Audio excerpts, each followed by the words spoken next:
তো যেই উদ্দেশ্যে আমরা মুম্বাই এসেছিলাম সিদ্ধিবিনায়ক আসার জন্য, ফাইনালি আমরা সিদ্ধিবিনায়ক চলে এলাম। আর দেখাই যাচ্ছে এখানে আমরা একটা দোকানে দাঁড়িয়ে পুজো করার জন্য যেই সামগ্রী লাগে সেগুলো নিয়ে নিলাম। আর আস্তে আস্তে ভিতরের দিকে যাচ্ছিলাম, আমার বন্ধুরা, বন্ধুর ফ্যামিলি আর আমার ফ্যামিলি। আর ভিড় তো খুব এক্সাইটেড ছিল গণপতি বাপ্পা দেখার জন্য, বারবার জিজ্ঞেস করছিল মা ভিতরে কখন যাব, ভিতরে কখন যাব। তো ফার্স্টেই সিকিউরিটি গার্ড আমাদের ফার্স্টে চেক করলো, তারপরে আমরা আস্তে আস্তে ভিতরে গেলাম।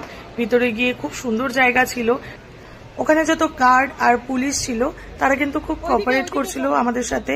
আর শুধু আমাদের সাথে না, যারা যারা ওখানে দর্শনার্থী এসছে তাদের সবার সাথে। যে সামনে বীর দাঁড়িয়ে ডালা নিয়ে, ও কিন্তু পুরো পুজোটা ওই দেবে ফাইনালি ঠিক করে রেখেছিল যে আমি কিন্তু পুজো দেব, গণপতি বাপ্পার কাছে এসছি। হ্যাঁ, তুমি গণপতি বাপ্পার এখানে এসছো, মজা লাগছে? হ্যাঁ।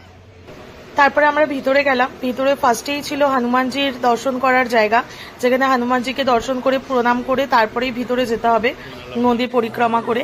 তো আমরা ভিআইপি লাইন দিয়ে ফাইনালি মন্দিরে পৌঁছে গেলাম। দেখা যাচ্ছে গণপতি বাপ্পার দর্শন আপনাদের করিয়ে দিলাম। আমাদের সাথে আর একজন দর্শনার্থী এসেছিল, সামনে যে পিঙ্ক চুড়িদার পরে দাঁড়িয়ে, সে কিন্তু বিদ্যা বালান, সেও এসেছিল গণপতি বাপ্পার দর্শন করতে।